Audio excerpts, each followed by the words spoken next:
No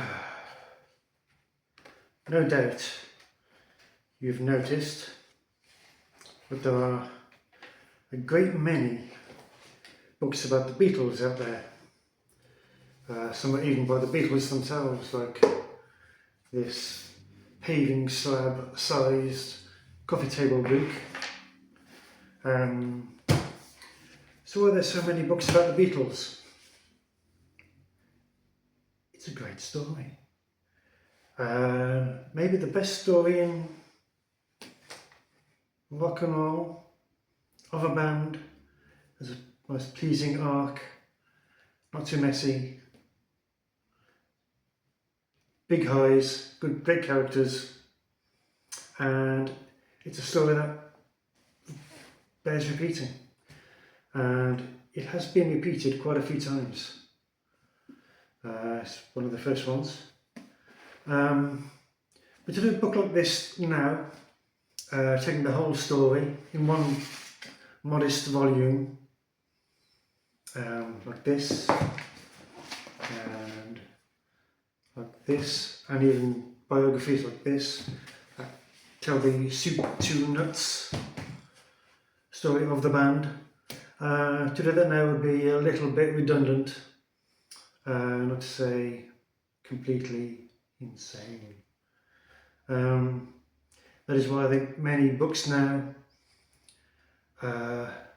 they spotlight a particular aspect of the story that they want to highlight, and they zoom in on that, and they dig deep on one particular aspect, be it the breakup, the money problems, the interpersonal relationships, a specific year, an album, or whatever.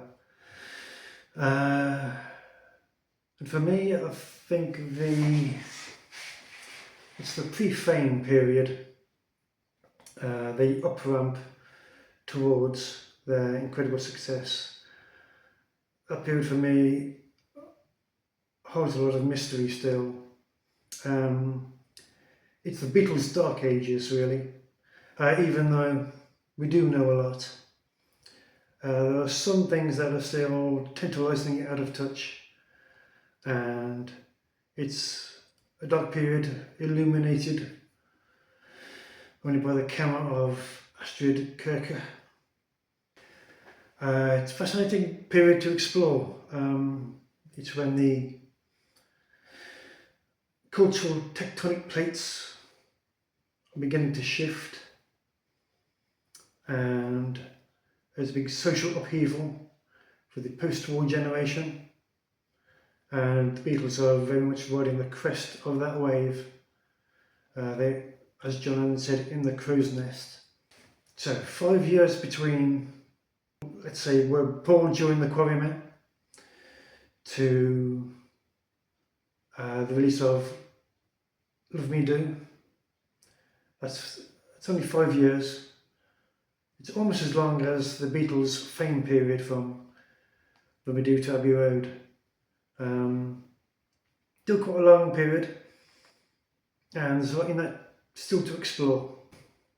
Yeah, and my eyes have always been drawn towards STUART SUTCLIFFE. He's a enigmatic, peripheral figure, but quite an important one. And in my little book here, whatever I wrote, I get to explore what I think is his inner life. I didn't want to write a factual biography, because I think, well, in fiction, you can explore the emotion and the inner life with much more clarity. Here's to the first drink of the day, boys.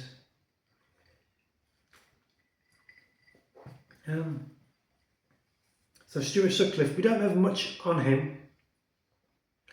To be fair, it's surprising how much we do have, considering he was an obscure artist who died in 1962.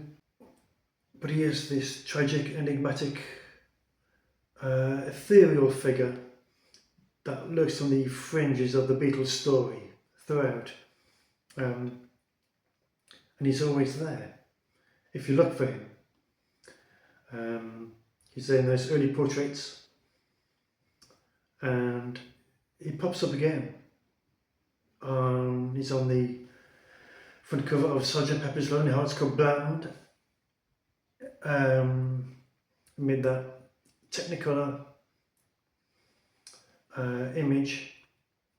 He's this black and white figure scowling from the edge of frame, and he's there in John Lennon's 1974 rock and roll album of that photograph by Jürgen Vollmer, taken in Hamburg, of John insouciantly lolling against the door frame while two blurred figures begin to walk past.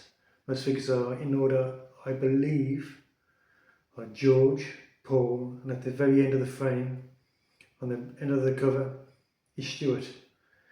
Again, he's this spectral figure wafting through the story of the Beatles, and he's there all the time in the name, the Beatles, the very name, the Beatles. He, with John Lennon, conjured up, inspired by the Beat generation, the Beat poetry of the 1950s, and his love of Buddy Holly's backing band, the Crickets, as a play on the Beatles, Beat and Crickets, Beatles. And he's there in the haircut. He was arguably the first to adopt the modish French fringe. So he's there in the imagery all along, but of course he's mostly there in Astrid's haunting photographs taken in Hamburg, especially those from the Dom Fun Fair. And those photographs are very good. They help us to peer through the fog of time and give us this very clear portrait of young men with promise.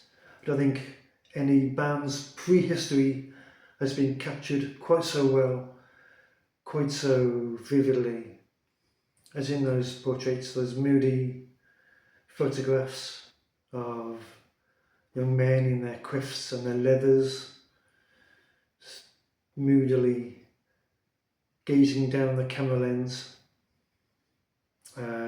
What could they know of their future? But we see something in their eyes. And so in this book, I try to get to grips with Stuart Sutcliffe's ghost, in a sense. My story, fictionalised account that follows Stuart Sutcliffe and the rest of the embryonic Beatles, John, Paul, George and Pete, and their entourage. Follows them on the night crossing from England to Holland on their journey to Hamburg, and the story really is told from Stuart's point of view, and it explores him wrestling with his self-doubt, his self-image, and pondering on the crossroads he finds himself in his life, wondering about his future, his past, whether he has a future, whether he has a past. So that was a good fun book to write, interesting to explore.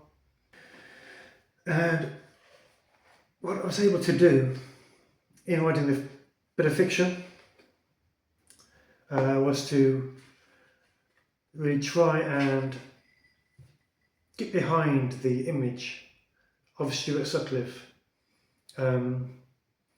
What we see of him in those portraits by Astrid, with his James Dean quiff, his shades, his pout, his moody posing,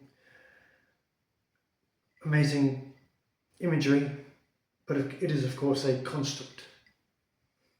It is an image which itself is revealing of the man. The mask we wear reveal as much as they obscure.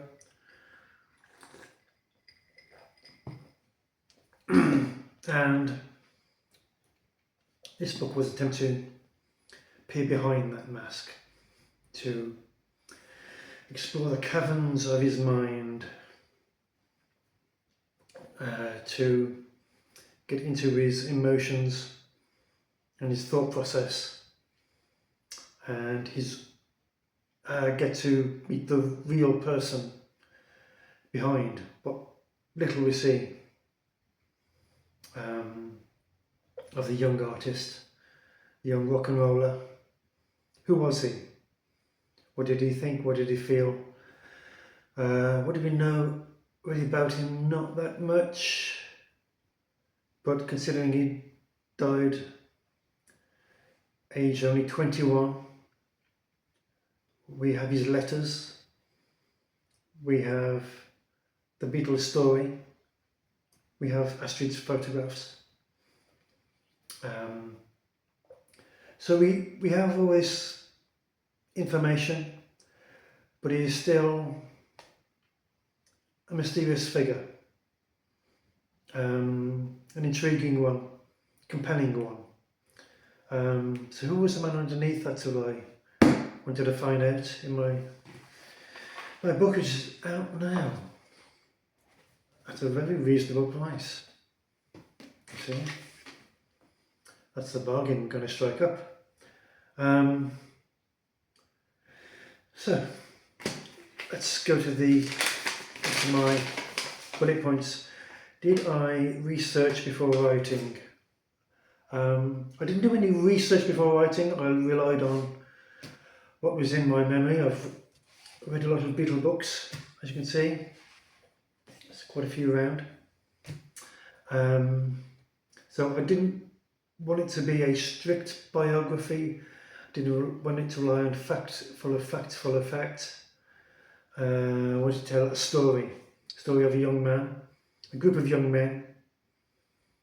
It could be, although we know it is the Beatles, it could be any group of young men following their future, following their destiny, facing uncertainty, and I wanted it to be read as purely that, not strictly a Beatles biography about the Beatles. I wrote the first draft, and it's only then I went back to a few books published in order to help with the editing process and to fact check.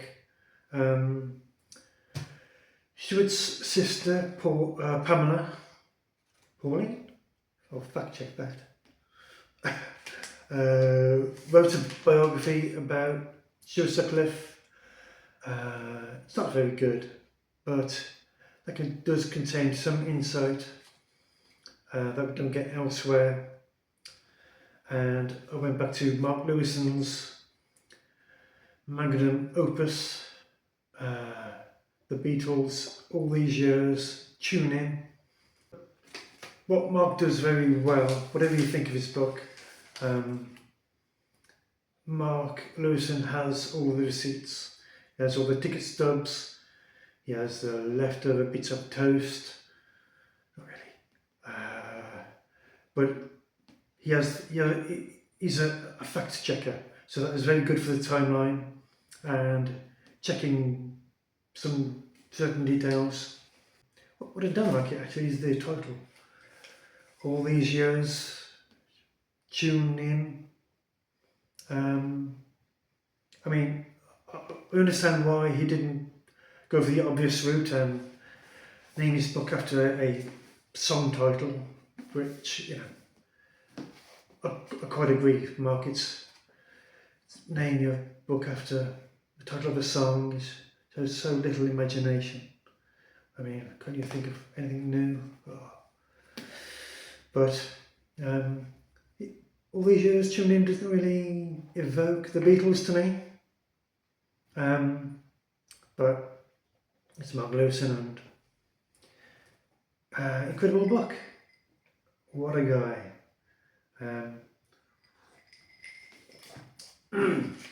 So that's research. Problems encountered. Writing a piece of fiction about the Beatles that feature the Beatles, I run into the same problems that many of the fictionalised accounts have also run into. You've seen these Beatle biography films. There's Backbeat, but not quite so much Backbeat, but the cheaper ones. There's Snodgrass, The Two of Us. It's one from the 70s. But yeah, in these films, what the writers hit up against is A Hard Day's Night, specifically, and also Yellow Submarine, in the way the Beatles characters themselves speak. In this very quippy, jokey, little Liverpudlian epithets. The very cartoonish, it's like a Beatles cartoon, and you can't get into that trap of just having them do this quip, and that's not very. I think that's doing them a slight disservice. You're not really getting to. They're not people then. They are caricatures. Although, of course, Alan Owen, the screenwriter of A Hard Day's Night, did kind of invent that, but that was a jokey take on reality. He did hang out with the Beatles, of course, and he based the way they speak on how they speak in real life, and we do know they did indulge in that quippy, kind of offbeat humour that we saw in the Get Back documentary, and we hear it on outtakes of the Beatles sessions. So that is an aspect, but it's not all they are, is it? So unlike those, some of the those biographies, I did try to get to the people beneath the jokey scousers. Yeah, I do love Hard Day's Night. Did you use AI? I didn't use AI in the writing. However, okay, so I've had the first draft, au naturel, then coming to the editing process, I did need a little help. This is a self-published book. It's my first book that I've had self-published. I'm a short story writer, and my previous stories have been published by other people, and I've written the story and palmed it off to them to edit and publish. They just had to go through the legwork of getting it done myself, and I can't afford an editor. So I heard you can do that with ChatGPT. So I tried that with some problem passages I had. I put that into the ChatGPT thing, and I said, this is the beginning of the chapter. This is what I want to happen. How will it go from here? And I pressed go. Anyway, and instantly, it's incredible, really, how it works. It is very clever. And it came up this entire few pages of prose. Oh, wow. Wow. Problem solved. On close inspection, however, well, it was very good. It was surprisingly good, really. But there was either slightly generic feel to the prose, the flattening out, certainly a flattening out of my style. And when I read it, however impressed I was, I knew that this wasn't what I wanted to write. I wrote this book because I wanted to write this book. I find it fun to write. I like writing it, and I wanted to tell my version of the story. And the ChatGPT flattens that out quite a bit, and so that was a bust. I did use another AI tool, Quillbot, that I've used for paragraphs that I weren't happy with, they weren't gelling properly. Which wanted to make them run smoother.